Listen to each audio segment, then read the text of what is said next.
Steven Correño with KO Artist Sports, right here with Richard Schaefer, Ringstar Promotions. Tell me, man, it got a little tense in here. I think mostly between Austin and Jermell, but I mean, I loved it. As a fight fan, I love it. I love that little tension. I love that little rivalry.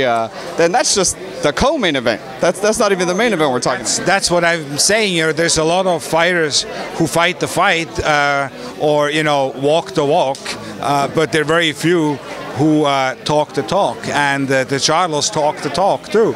And I think that is what I said in the press conference as well. That separates you ultimately from being a star and a superstar, because people like to see a bit that charisma and a bit that, you know, that edginess and attitude, and that's what the Charlos bring to the game. Not just the skills, but that edginess, that you know, that attitude, and we love it. We love it. Floyd was like that, and you know, many times in the press conferences with Floyd there, we never knew what was going to happen, and the same is like with the Charlos. It's going to be fun. No, it definitely is going to be fun. I love that about them as well, that they're, you know, they don't take anything. They take no disrespect. You know, I really like that myself. Let's get to the main event. Modest versus Leo. You know, it's been about 3 years in the making, I want to say, but it was fight of the year the first time around. It's looking like, seeing them both in camp, they're both as strong as I've ever seen either one of them for other fights. I mean, how is that going to translate into Saturday night? Well, I think physically they're in top shape, no question about it, because, you know, there is such thing as pride, and there is a lot of pride at stake here. This is about Los Angeles. This is about bragging rights, and as I said, even though both of them are very humble guys, they don't really like to brag, but this is more than just a fight. Let's face that. So physically they're in top shape, but what is equally important is that mentally they are both in top shape. Frankly, I haven't seen both of them in the physical and mental shape they're in for a long time. What do I mean by that? We see Leo's father was here. He beat cancer. So Leo is going into that fight with a lot of confidence, knowing that his father is healthy, that his father is going to be there. And Abner with Robert Garcia in his corner feels very comfortable. They're amazing how they mesh. They have an amazing bond, and the results speak for themselves. In those two fights with Robert Garcia, Abner Mares has been sensational. And so both of them, mentally and physically, are in their prime. And I am sure, as good as the first fight was 3 years ago, this one is going to be even better. And talk about the undercard. We have the local kids, the Balderas brothers on the undercard. You said there's 11 fights total, I believe you said. Tell the fans about that and why they need to be in the house to watch all those. Yeah, so we're going to have 11 fights. Doors open at, I think, 3:30, and 11 fights top to bottom.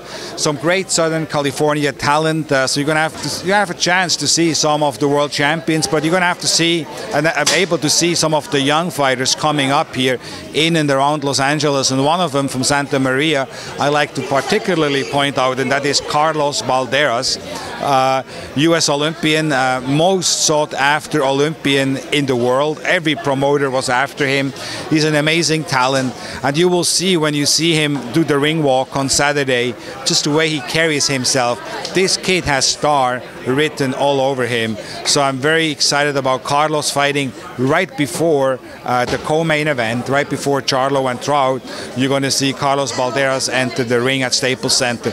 11 fights, 2 world champion fights, a rematch of one of the best fights we've seen, 2,000 punches they threw in the first fight, and on and on and on, and that for $50 at the Staples Center. I mean, come on, you've got to be here. You've got to be here. For sure, man. You've got to be here.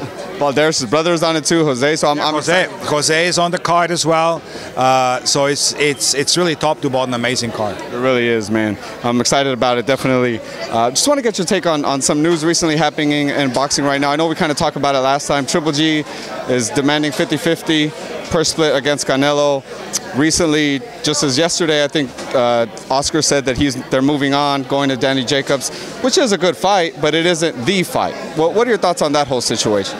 Well, I heard, that I read like yesterday, I think Golovkin came off it's a 55-45 now, and I think Oscar was like at 65-35. So now, you know, you're like not that far apart. So what I would do is I would settle it at 60-40, or get it done at 55-45. But I personally think 60-40 is the right split. The fact is, even at 55-45, the fact is that Golovkin and Canelo are going to make not just a little bit more, but multiple times more than what they could make in any other fight. And if you have Canelo fight anyone else, fans will be disappointed. And even if it's a good fight, like I think a Danny Jacobs fight is a great fight, but fans are still going to be disappointed because that's how boxing fans are.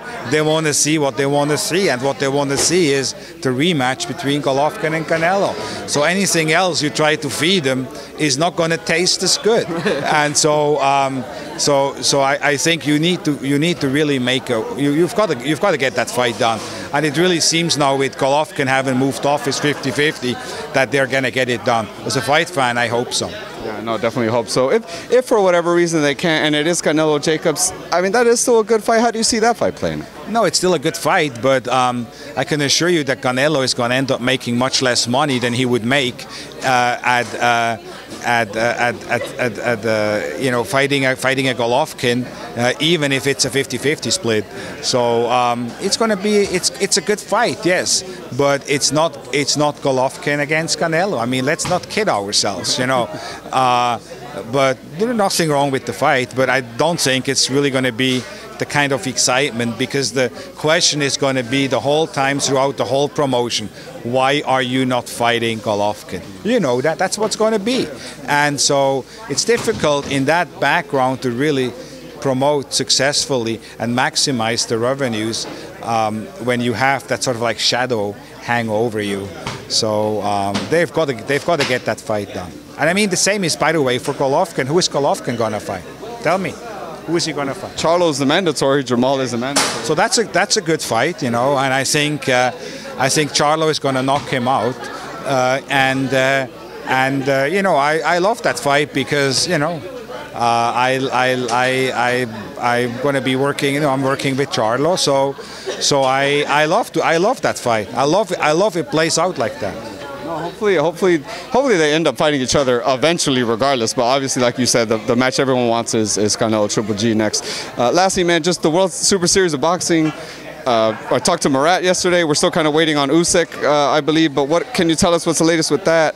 And where the fight going to be? I know it was supposed to be in Saudi Arabia before. As far as I know, I believe the location's moved. But just kind of update the fans on that. Well, I think you have sort of like two things. One is the good news is the fact that we are going to see the finals. You're going to see the four guys which made it to the finals actually fighting in the finals, even though there were some injuries and there were some postponements and stuff like that.